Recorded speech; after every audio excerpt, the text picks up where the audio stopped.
ब्रह्मा विष्णु महेश अजर अमर नहीं है, इनका भी आविर्भाव अर्थात जन्म तथा तिरोभाव अर्थात मृत्यु होती है।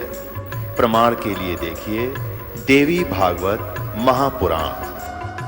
ब्रह्मा, मैं, विष्णु और शिव यह तुम्हारी प्रभाव से जन्मवान है। हम तो जन्मवान है, हमारा तो जन्म होता है और मरते हैं, नित्य नहीं है, हम अविनाशी नहीं है। फिर इंद्रादि दूसरे देवता नित्य किस प्रकार हो सकते हैं? कृपया अवश्य सुनिए जगत गुरु तत्वदर्शी संत रामपाल जी महाराज के अमृत वचन।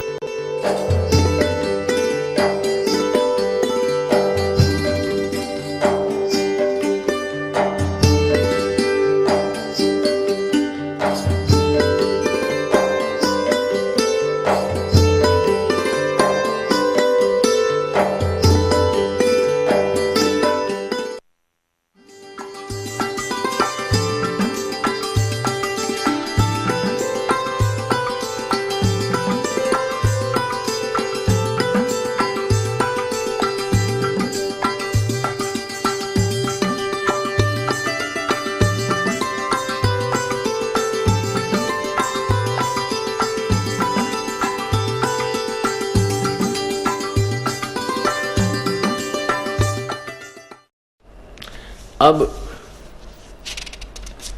18वें अध्याय के 61वें श्लोक में कहा है कि हे अर्जुन, 18वें अध्याय के 61वें श्लोक में कि हे अर्जुन, शरीर रूप में यंत्र में आरूढ़ हुए संपूर्ण प्राणियों को अंतर्यामी परमेश्वर अपनी माया से उनके कर्मों के अनुसार भ्रमण कराता हुआ सब प्राणियों के हृदय में स्थित है। 62 में फिर कहा कि हे भारत, सब प्रकार से तू उस परमेश्वर की शरण में जा, उसकी कृपा से, उस परमात्मा की कृपा से ही तू परम शांति और सनातन परम धाम को प्राप्त होगा। अब यहाँ कहा ना कि मेरे मैं जो भक्ति मेरे वाली भक्ति में उस सनातन परम धाम को प्राप्त कराने में मैं सहयोगी हूँ। 13वें अध्याय के 27वें श्लोक में कहा है, 14वें अध्याय के 27वें श्लोक में कहा है कि उस पूर्ण परमात्मा के पाने में मैं प्रतिष्ठा मैं ही हूं। क्योंकि जैसे हमने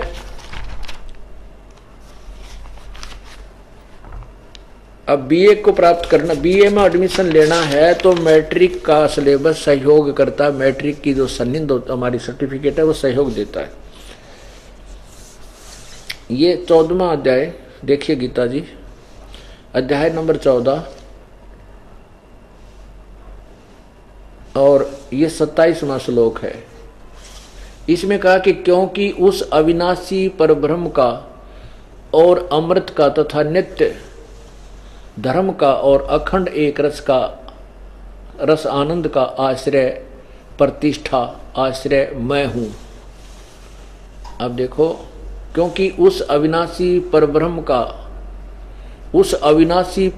उस पूर्ण परमात्मा का, और ये ब्रह्म ने लिखा है अवश्य ब्रह्मणे माने सच्चिदानंद घन ब्रह्म यानी पूर्ण परमात्मा का। जैसे 17वें अध्याय के 23वें श्लोक में लिखा है कि उस परमात्मा के पाने के लिए, ये देखो 17वें अध्याय का ये 23वां श्लोक है गीता जी में कि ओम तत्सत इति निर्देश है ब्रह्मणे त्रिविध समर्थ है ब्राह्मणा तेन वेदा च यगा च विहिता पुरा। ओम तत्सत, ऐसा वह 3 प्रकार का, ब्रह्मणे माने सच्चिदानंद घन ब्रह्म का नाम कहा है। तो यहाँ हम ये क्या लिखा है कि ब्रह्मणे, ये 14वें का 27 में कहा है कि ब्रह्मणे ही प्रतिष्ठा अहम। इसमें क्या है, क्योंकि अविनाशी परब्रह्म यानी यहाँ सच्चिदानंद घन ब्रह्म का और अमृत का तथा नित्य धर्म का और अखंड एक रस आनंद का आश्रय मैं ही हूँ। कि उस पूर्ण परमात्मा को पाने के लिए उस वहाँ जो तू अखंड अविनाशी भगवान के पास परम पद को प्राप्त करना चाहता है, उसकी भी प्रतिष्ठा यानी पहली पैड़ी मैं ही हूँ, उसका आश्रय मैं ही हूँ। यानी मैं जो बता रहा हूँ यही ज्ञान से आगे जाएगा। तो आगे कहा है 64 में, 62 आपने सुना, 63 में कहा कि ये गीता जी का जो अनमोल ज्ञान है, गुप्त रहस्य तुझे बता दिया, अब तेरी इच्छा है वैसा कर। 18वें अध्याय के 64 में कहा कि एक और गुप्त बताता हूँ, वही पूर्ण परमात्मा जो सच्चिदानंद घन परमात्मा है, वो मेरा भी पूज्य देव है, वो मेरा इष्ट है। क्योंकि 15वें अध्याय के 4 श्लोक में भी स्पष्ट किया है कि मैं भी उसी की शरण हूं। अब 65 में कहा कि देख ले, तूने जो करना है, मेरी शरण में रहना है तो मेरा भजन कर, मुझ में मन वाला हो तो मुझे प्राप्त होगा। 15वें अध्याय के फिर 18वें अध्याय के 66वें श्लोक में निर्णायक ज्ञान दे दिया कि तू उस परमात्मा के पास जाना है तो सर्वधर्मान परित्यज माम एकम शरणम व्रज, मेरे लेवल की जो मेरी भक्ति ओम नाम के जाप की है मुझे दे दे, मेरे में छोड़ दे, ताकि मैं तुझे ऋण मुक्त कर सकूं या कर्मों के बंधन से जो मेरे तेरा ऊपर भार है वो खत्म कर सकूं। तो तुम एकम शरणम व्रज, उस एक सर्वशक्तिमान की शरण में जा। अहम तवा सर्व पापे भा मोक्षामि मासुच, फिर मैं तुझे सब पापों से मुक्त कर दूंगा, तू चिंता मत कर। और इन अनुवादकर्ताओं ने इसका उल्टा अर्थ कर दिया कि तू सब धर्मों के कर्मों को मुझ में त्याग कर मुझ एक की शरण में आ जा, फिर मैं तुझे पापों से मुक्त कर दूंगा। अरे यूँ पापों तो मुक्त कराती हूँ तो कहने लग रहा तेरी मेरी मृत्यु होगी, मैं सब न खाऊंगा, जन्म मृत्यु मिटे नहीं, तू उस परमात्मा की शरण में जा। तो वो सारी ही थ्योरी बदल दी इन लोगों ने गीता जी के अनुवाद को गलत करके। गीता जी सही है। तो इन भ्रमणाओं को मिटाने के लिए परमात्मा कबीर परमात्मा जी आए थे। और जो ज्ञान आज को पवित्र गीता जी, पवित्र वेदों में, पवित्र पुराणों में, कुरान में और बाइबल में, पवित्र बाइबल में जो आपके समक्ष दिखाया जा रहा है, ये परमात्मा ने 600 वर्ष पूर्व आकर के अपने सवसम वेद में अपनी कबीर वाणी द्वारा काव्य ना कविताओं के माध्यम से, लोकोक्तियों के माध्यम से वर्णन कर रखा है। जो आज अपने सदग्रंथ जो सच्चे साहित्य हैं, ये भी ये साहित्य हमारी मदद कर रहा है, परमात्मा के उस ज्ञान को सेकंड कर रहा है, समर्थन कर रहा है। तो जब वो परमात्मा आते हैं हमें क्या बताते हैं? भाई और बात तेरे काम न आवे, तू संतों शरण लाग रे, के सोवे गफलत में बंदे, जाग जाग नर जाग रे, और बात तेरे काम न आवे, संतों शरण लाग रे, के सोवे गफलत में बंदे, जाग जाग नर जाग रे।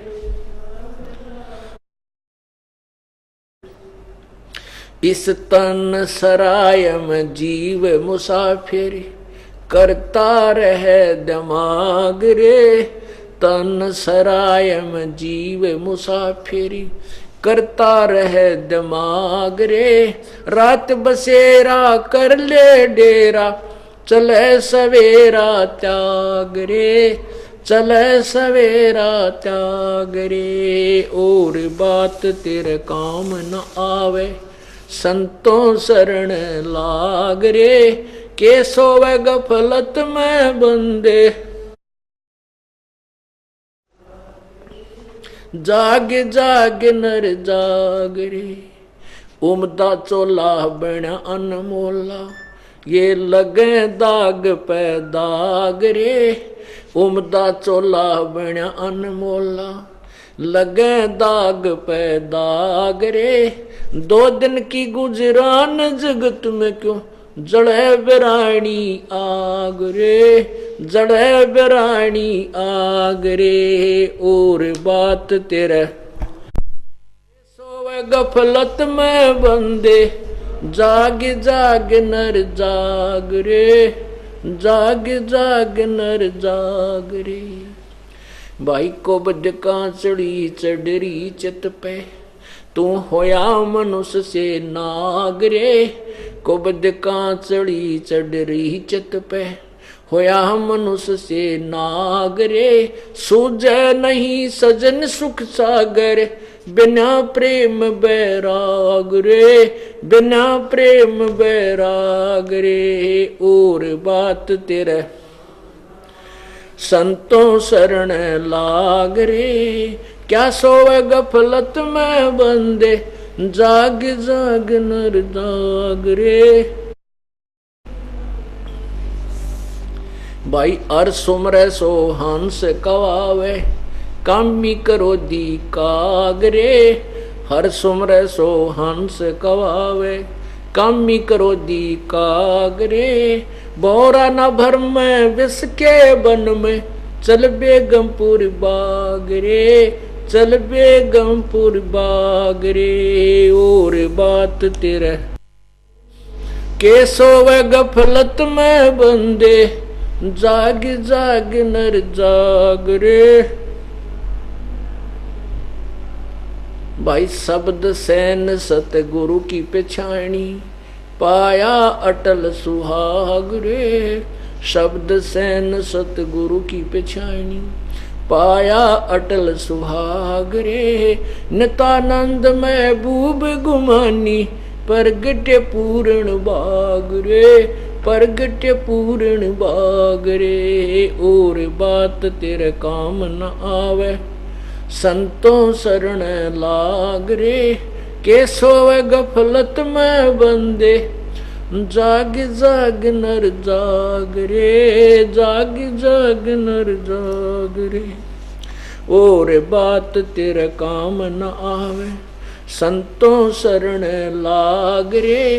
के सोवे गफलत में बंदे, जाग जाग नर जाग रे, जाग जाग नर जाग रे। सत साहिब।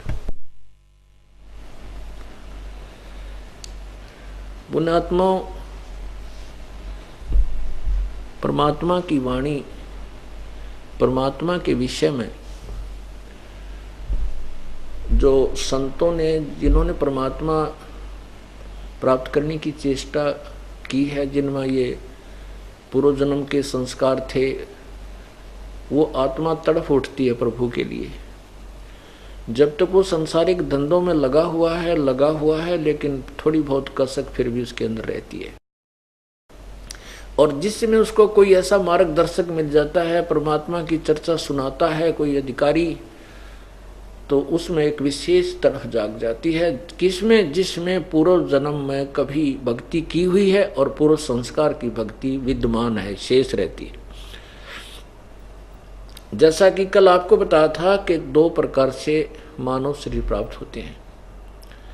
एक तो वो पुण्यात्मा होते हैं जो पूर्व जन्म से अपनी भक्ति करते हुए आ रहे हैं, और उन पुण्य संस्कारों के वश उनको 2, 4, 10 मनुष्य जन्म कंटिन्यूस मिल चुके हैं, और वो सत्संग सुनते हैं, परमात्मा की चर्चा सुनते हैं। वो तुरंत ही सर्व विकारों को त्याग कर, चाहे वो कितने ही वर्तमान में कितने ही दुष्ट प्रसिद्ध हो चुके हों, जैसे कोई वैश्या का कर्म करते थे, कोई शराब पीते थे, कोई ओसे और भी गंदे कर्म करते थे, जब उन पुण्यात्माओं को ये मार्ग मिला, एकदम तड़फ गए और सब विकार त्याग दिए। डाकुओं ने भी अपनी क्रियाएं को चेंज करके और बड़े बड़े जो न भक्त कहाए। दूसरे वो होते हैं जो टर्न वाइज नंबर, जिनको टर्न वाइज जो मनुष्य शरीर मिलता है, 84 लाख योनियों के सब प्राणियों के शरीरों को भोग भाग के एक तो स्वाभाविक एक जीवन तो मिलता ही मिलता है सब प्राणियों, तो वो देर से मानते हैं, वो विकार भी नहीं त्यागते हैं शीघ्र से, लेकिन उनको थोड़ा समय ज़्यादा चाहिएगा इस सत्संग रूपी जल में गोते लगाने का। निर्मलता आ जाएगी, क्योंकि साबुन वही है, पानी वही, जल वही है, डिटर्जेंट साबुन है परमात्मा का। ये सतनाम ये सारे मैल धो कर दर देगा।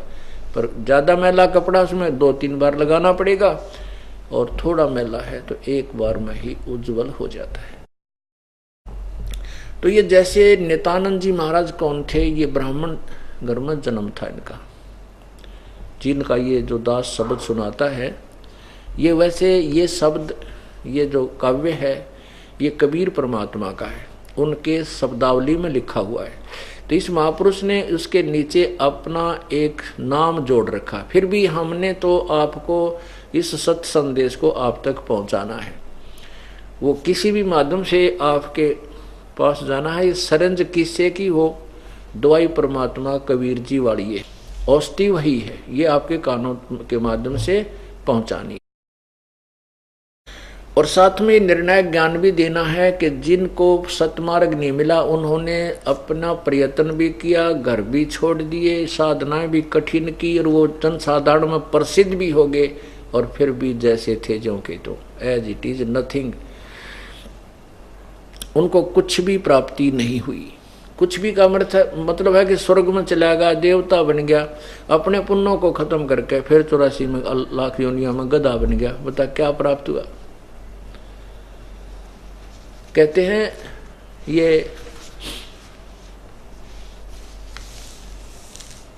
वेदों को कंठस्थ याद कर लेते हैं, कठिन साधना करते हैं, कहते हैं ये गह गाटा ठोर, ये अरहट का कुआ लोई, आगल बंधा है सब कोई, कीड़ी कुंजर और अवतारा, हरहट डोर बंधे कई बारा।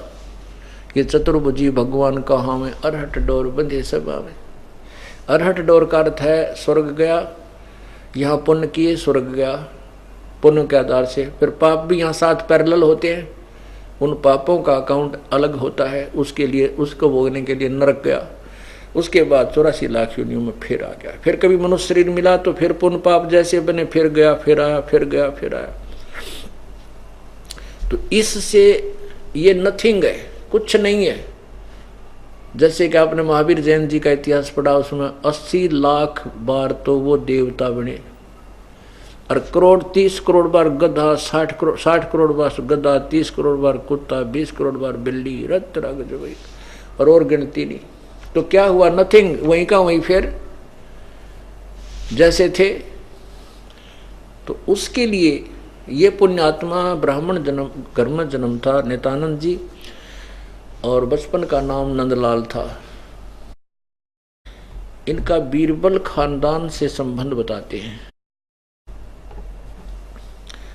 इसके माता पिता बचपन से मर गए थे, ये नाना नानी के पास पले पोसे थे।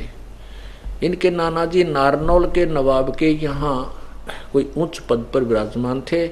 उन्होंने इनको 5-7 क्लास पढ़वा के और वहाँ तहसीलदार लगवा रखा था, नौकरी लगी हुई थी इसकी। एक दिन इस नंदलाल जी ने सत्संग सुना, तहसीलदार जी ने, किसी भगत के घर में हो रहा था रात्रि के समय, ये बैठ गया छत पर जा करके।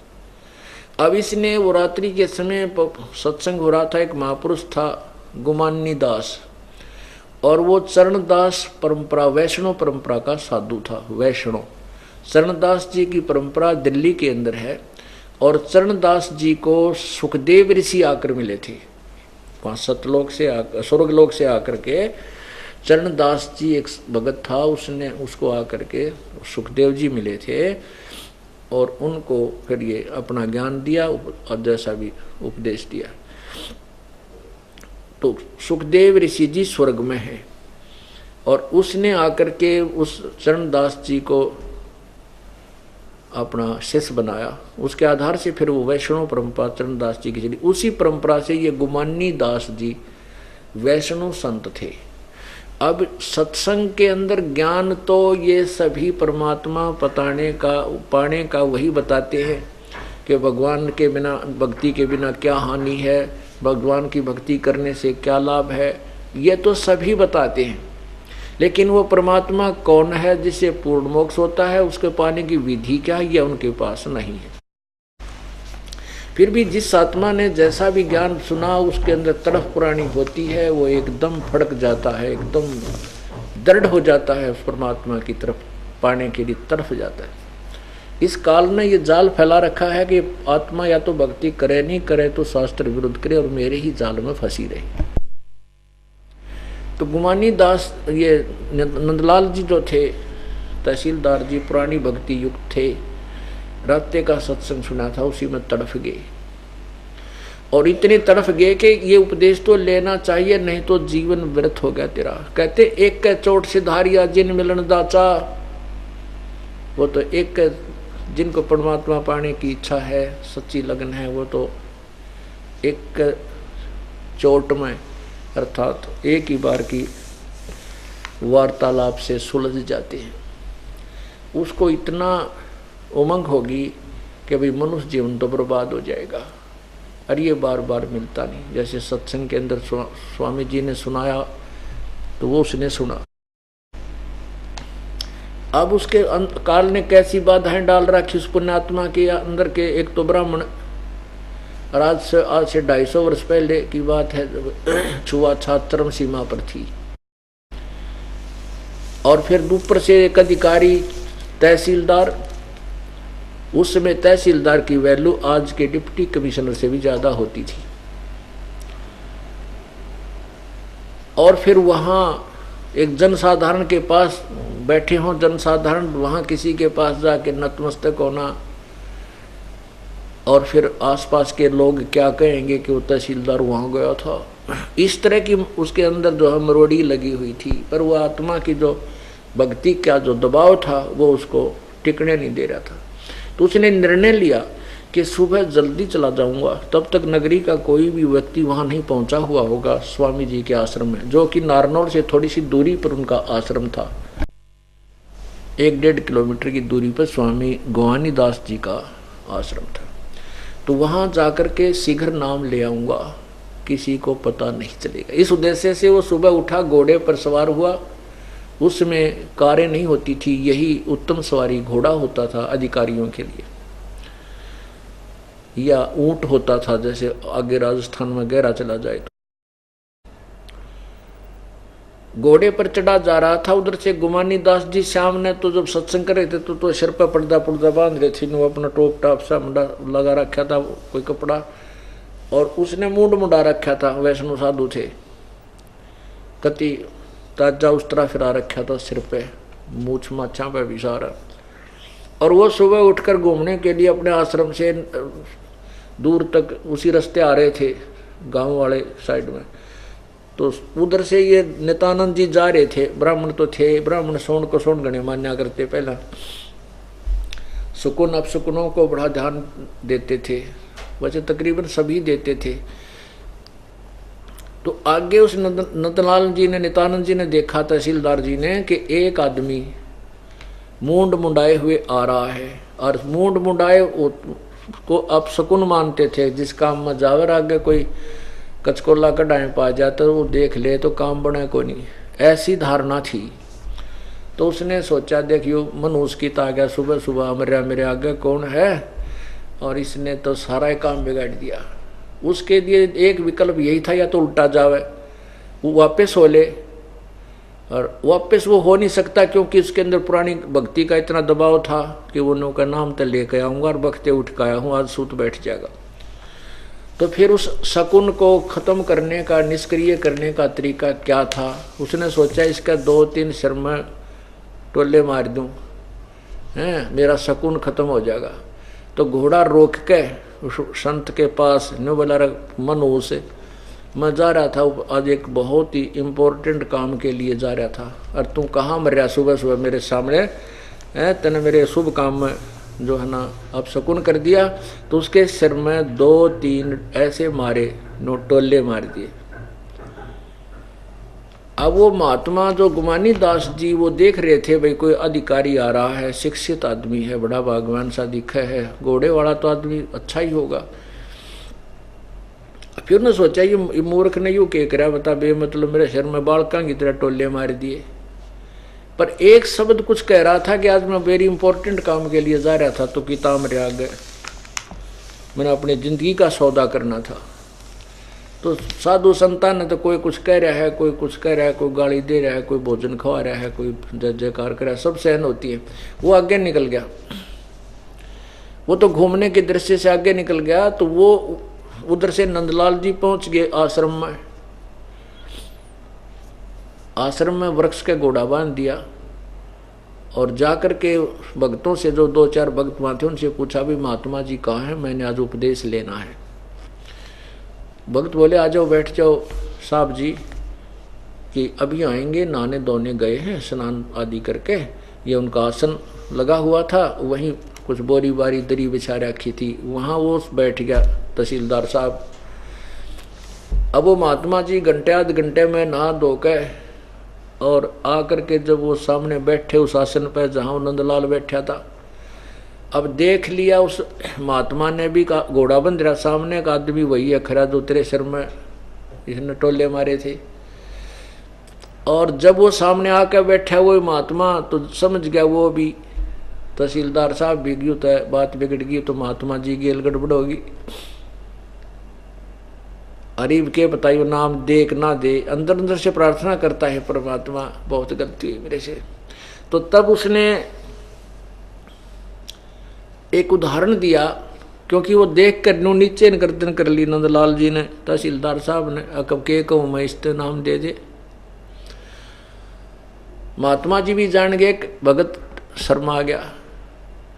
तो उन्होंने कहा कि भाई बच्चों,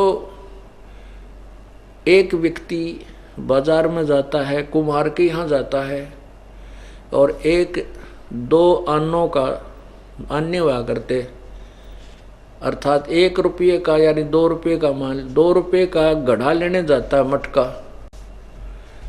और उसको 2 रुपये के घड़े को 20 में बजा के देखता है उसका सौदा करने के लिए, और कहने लगे भाई अपने गुरुजी ने बजा के देख ले तो कोई डर नहीं होता। अगर गुरुजी बजा के देख भी लिया, क्योंकि जिंदगी का सौदा करना था, तो भाई इसमें चिंता ना करो। इतनी बात सुनकर वो नंदलाल जी यानी तहसीलदार साहब जी उनके चरणों में गिर गए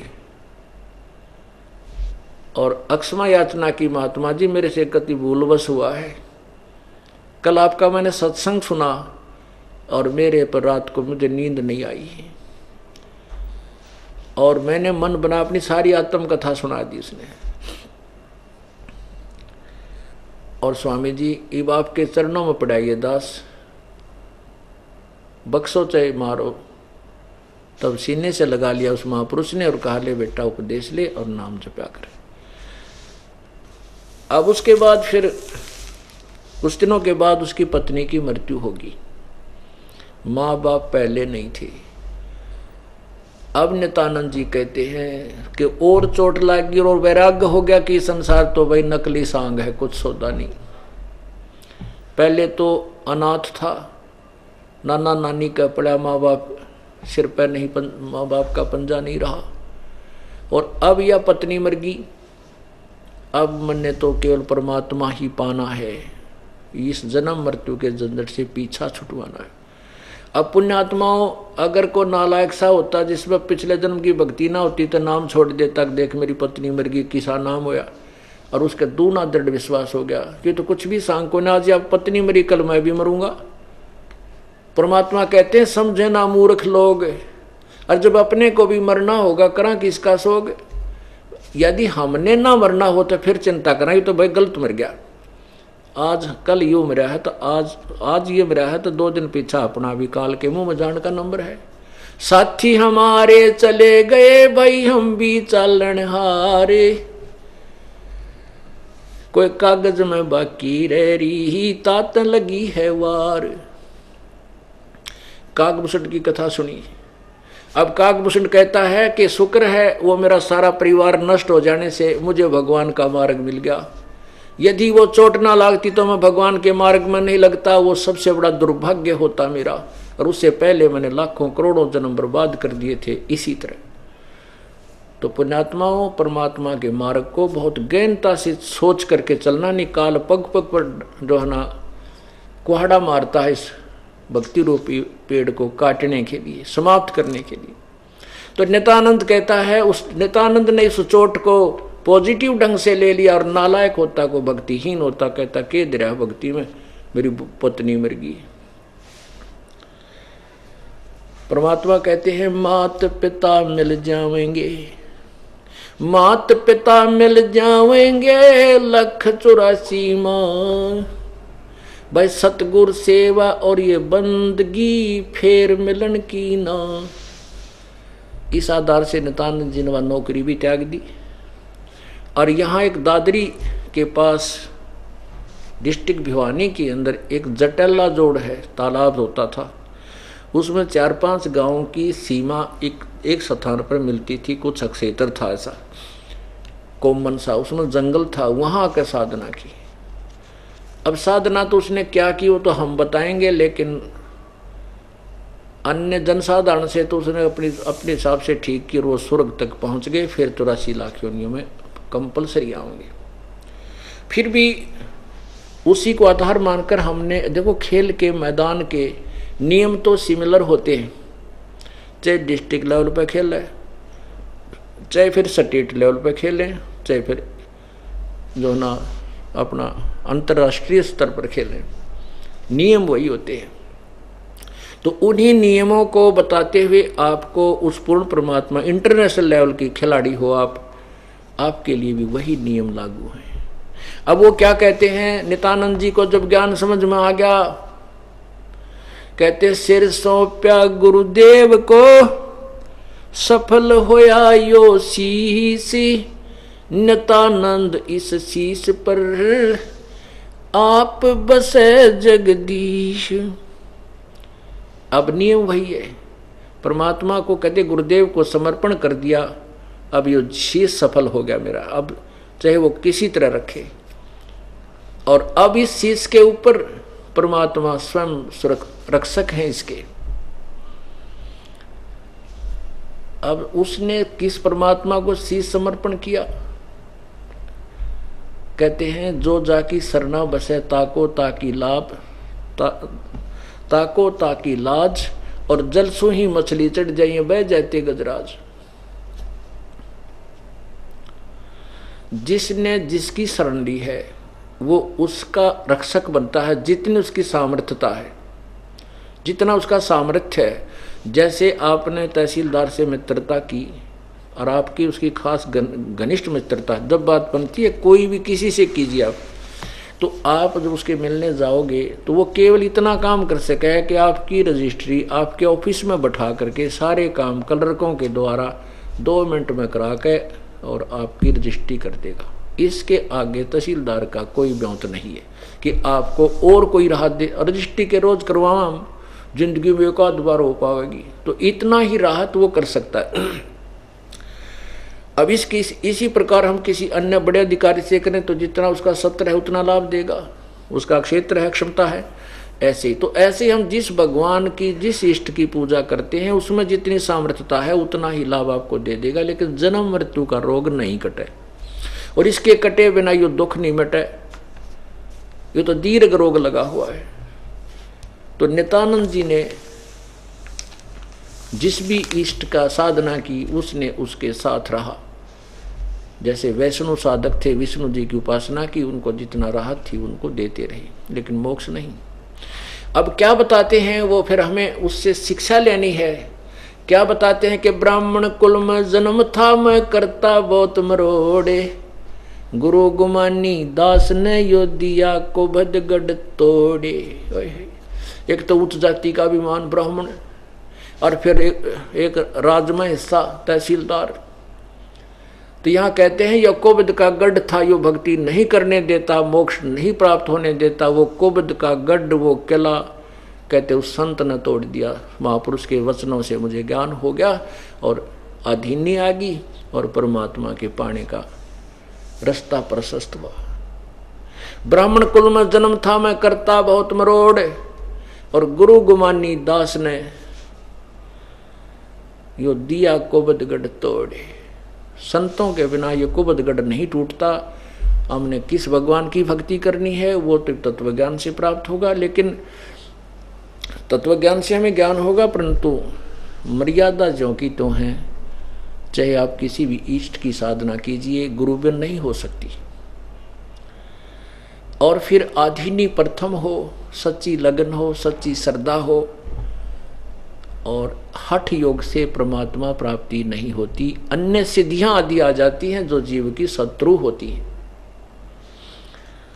वो कौन कौन सी सिद्धियां हैं? परमात्मा कहते हैं ये जो दूसरे साधक हैं छोटी मोटी सिद्धियां प्राप्त करके प्रभु बन जाते हैं, और कबीर परमात्मा के पास असंख्य सिद्धियां हैं।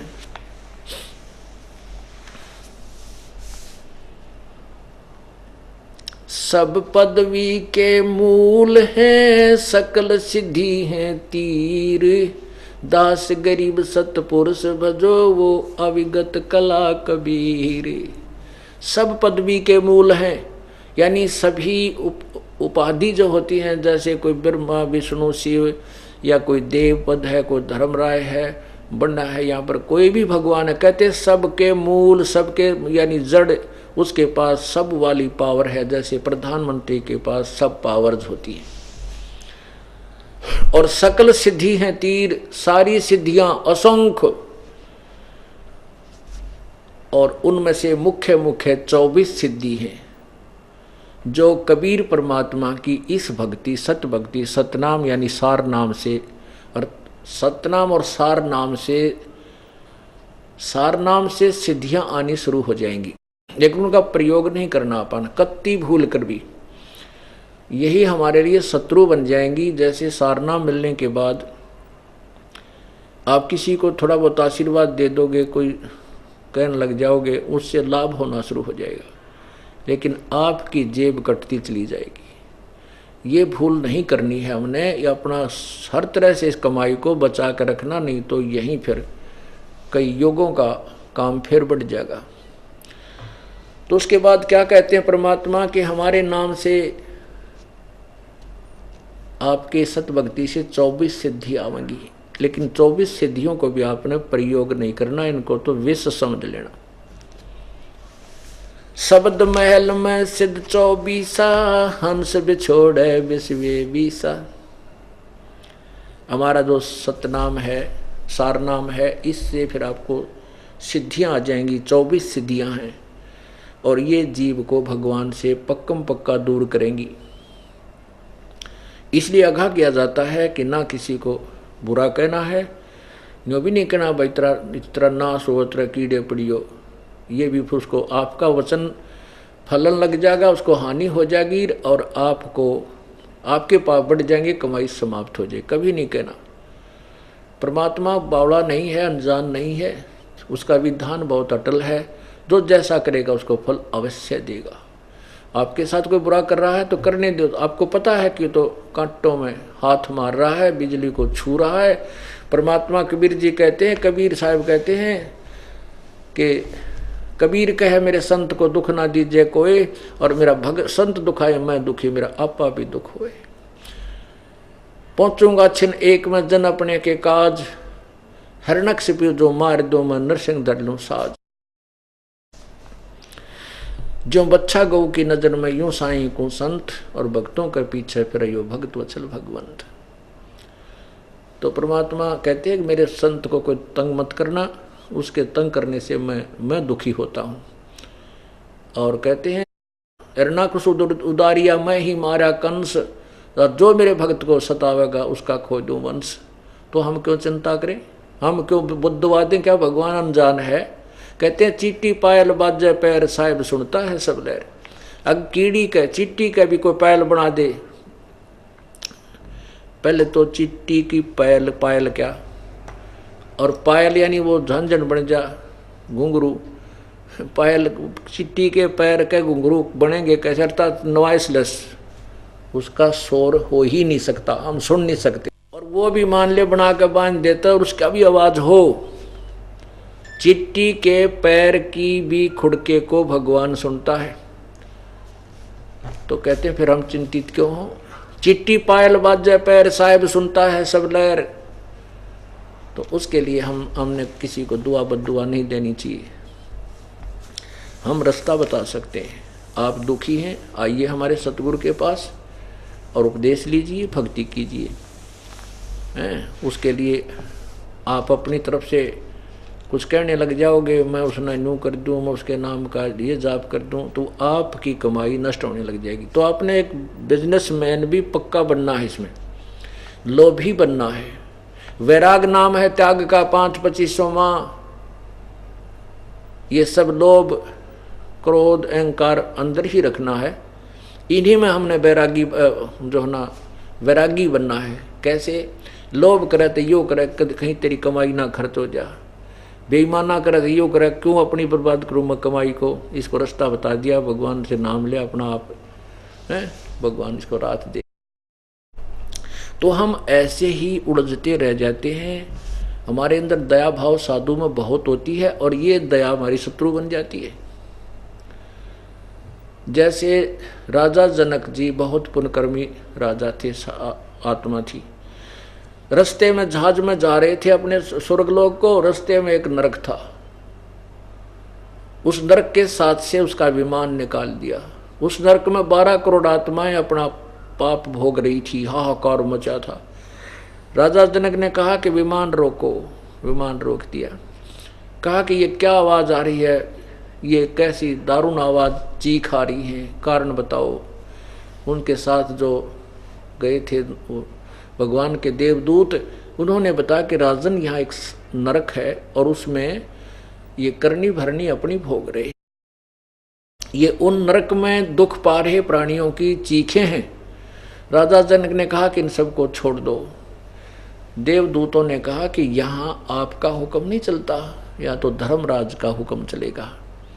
कहा धर्मराज से मेरी अर्ज लगाओ, इनको सबको छुड़वाओ। धर्मराज आ गया।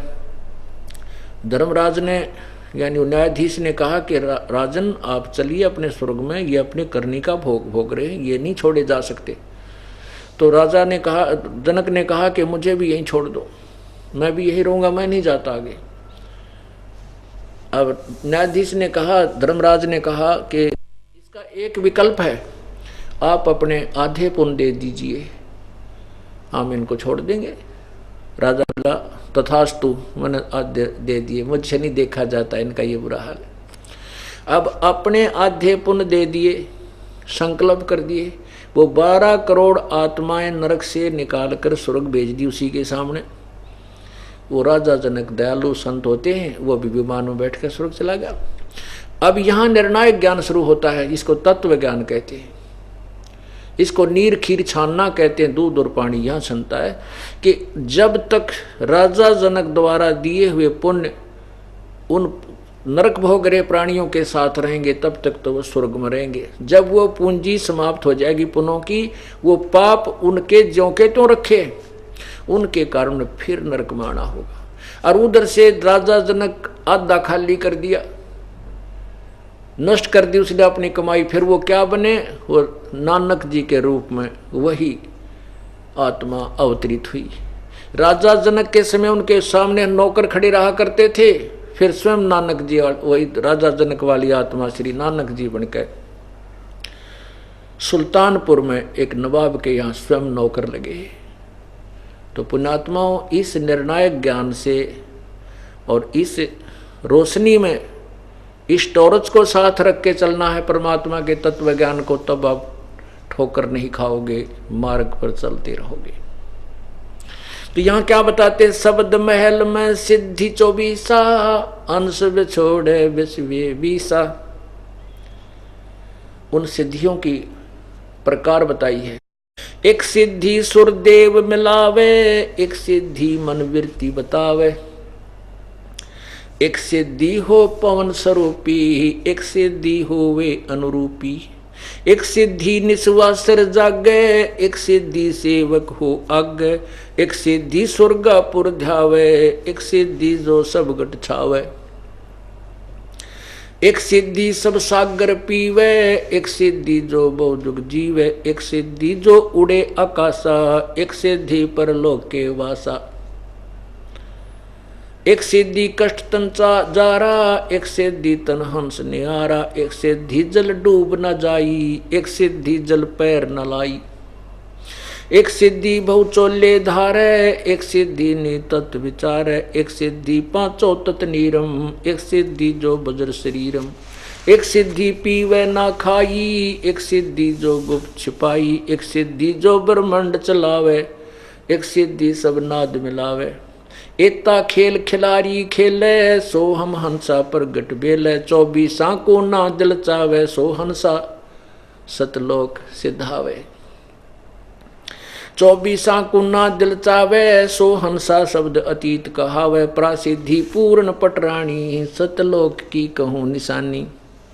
सतलोक सुख सागर पाया, सतगुरु भेद कबीर लखाया, परमहंस पेखो परवाना, जन कहता दास करीब गरीब दीवाना। अब इसमें क्या बताया है कि एक सिद्धि ब्रह्मांड चलावे, एक सिद्धि सब नाद मिलावे, एक सिद्धि ब्रह्मांड चलावे। तपो तपो कर वाक सुनाया, लोक रचोवल मेरी माया। अब कहाँ निर्णय दिया है कि ब्रह्मा जी कमल के फूल पर बैठा था, वो आकाशवाणी हुई कि तप कर तप कर।